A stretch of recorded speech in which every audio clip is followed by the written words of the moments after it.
Hindi man malaki ang budget namin, pero sisiguraduhin kong walang magugutom sa 5 kong anak. Kahit na... Sarap to eh, maliliit na galunggong. Malutong siya. Kahit ulo, pwede kainin eh. Napatay ko yung camera.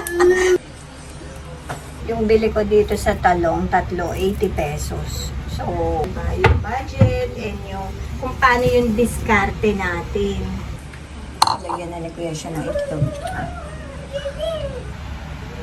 Then, lalagyan ko. Makakadagdag ng lasa. Hindi natin kailangan paramihan ng sahog. Kay lasa. Pakain na ha. Pakain na. Kumain.